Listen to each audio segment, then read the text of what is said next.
Selamat datang saudara-saudari.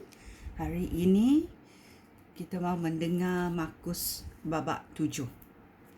Adat istiadat nenek moyang. Beberapa orang Farisi dan guru Taurat yang datang dari Yerusalem berkumpul di sekeliling Yesus. Mereka melihat beberapa orang pengikut Yesus makan dengan tangan yang tidak bersih menurut agama, iaitu tanpa terlebih dahulu membasuh tangan menurut peraturan agama Yahudi. Mereka melihat beberapa orang pengikut Yesus makan dengan tangan yang tidak bersih menurut agama, iaitu tanpa terlebih dahulu membasuh tangan menurut peraturan agama Yahudi. Baik orang Farisi maupun orang Yahudi lain, semuanya menurut adat istiadat nenek moyang. Mereka tidak akan makan sebelum membasuh tangan menurut cara-cara yang ditetapkan. Makanan yang dibeli di pasar tidak akan dimakan sebelum dibasuh terlebih dahulu. Banyak lagi peraturan lain yang diamalkan oleh mereka, seperti cara membasuh cawan, cara membasuh mangkuk dan periuk tembaga. Oleh itu, semua orang Farisi dan guru Taurat di situ bertanya kepada Yesus, "Mengapakah pengikut kamu tidak menurut adat istiadat nenek moyang kita? Mengapakah mereka makan dengan tangan yang tidak dibasuh?" Yesus menjawab, "Tepat sekali apa yang dikatakan oleh Nabi Yesaya. Tak kala dia bernubat tentang kamu munafik, seperti yang ditulis oleh Yesaya di dalam kitabnya. Demikianlah firman Allah. Semua orang ini menghormati aku dengan kata-kata, tetapi hati mereka sebenarnya jauh daripada aku.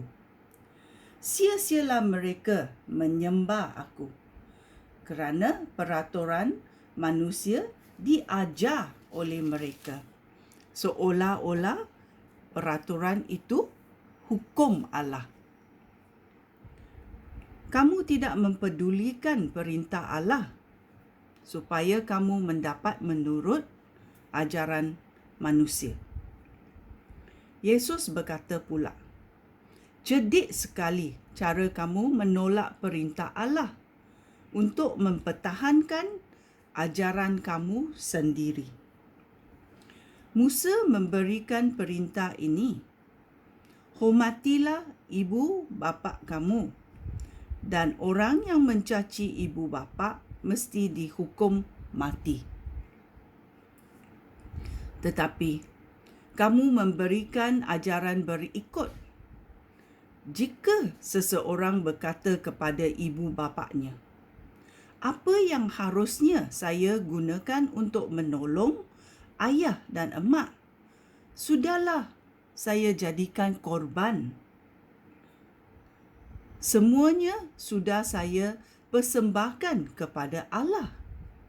Maka orang itu tidak payah menolong ibu bapanya. Dengan jalan ini, ajaran yang kamu sampaikan kepada orang lain menaidakan firman Allah. Banyak lagi perkara seperti ini yang kamu lakukan." Hal-hal yang menajiskan orang. Ayat 14.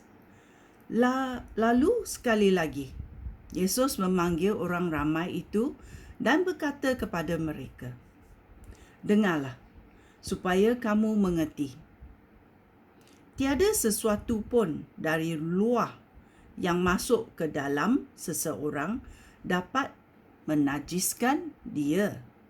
Sebaliknya, apa yang keluar daripada seseorang menajiskan dia. Oleh itu, jika kamu bertelinga, dengarlah."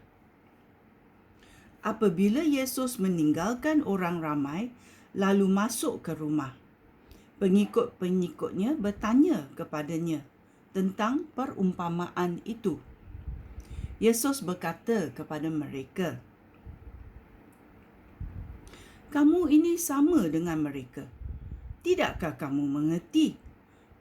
Tiada sesuatu pun dari luar yang masuk ke dalam seseorang dapat menajiskan dia. Kerana apa yang masuk itu tidak ke dalam hati, melainkan ke dalam perut, lalu keluar lagi." Dengan kata-kata ini, Yesus mengatakan bahawa semua makanan boleh dimakan. Yesus berkata lagi, "Apa yang keluar daripada seseorang menajiskan dia. Kerana dari hatilah timbul fikiran jahat yang menyebabkan orang berbuat cabul, merompak, membunuh, berzina, tamak, melakukan segala perkara yang jahat seperti menipu, berbuat yang tidak senonoh, cemburu, memfitnah, menjadi sombong dan tidak berbudi pekerti. Semua perkara ini ialah perkara jahat.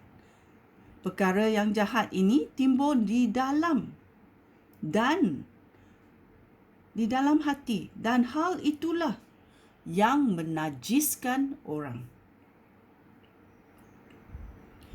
Iman seorang wanita. Ayat 24. Kemudian Yesus meninggalkan tempat itu, lalu pergi ke kawasan dekat kota Tirus. Dia masuk ke dalam sebuah rumah. Dia tidak mahu orang tahu bahawa dia di situ, tetapi dia tidak dapat menyembunyikan dirinya. Seorang ibu yang anak perempuannya dirasuk roh jahat mendengar perihal Yesus.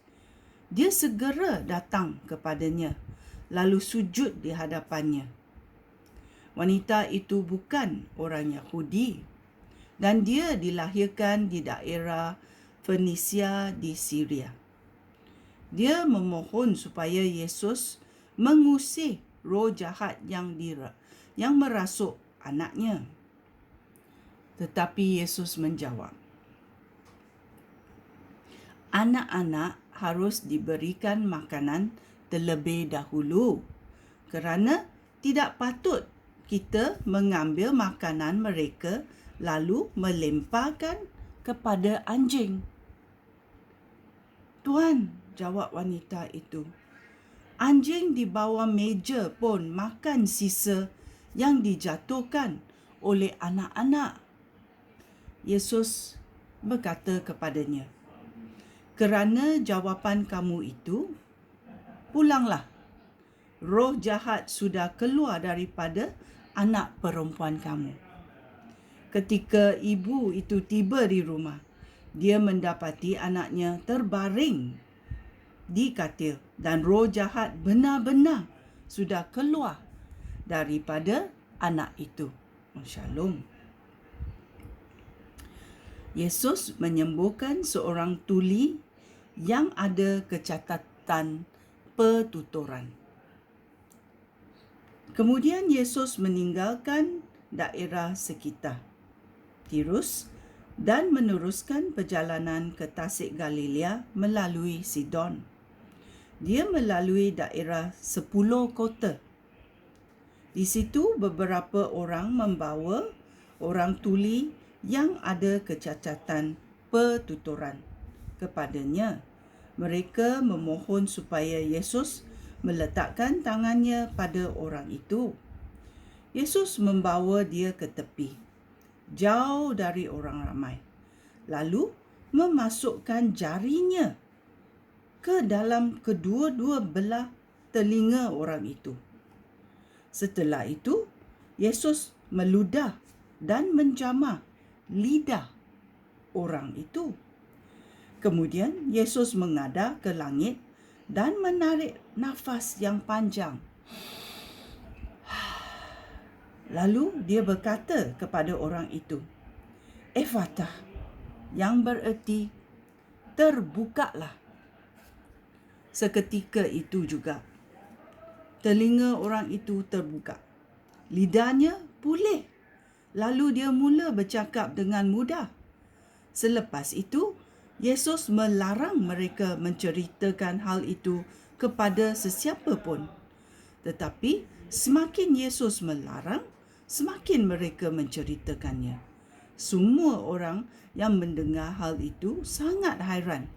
Mereka berkata, sungguh baik perbuatannya. Dia pun dapat membuat orang tuli mendengar dan orang bisu bercakap. Ini adalah Markus babak ke-7. Sekian, terima kasih. Shalom.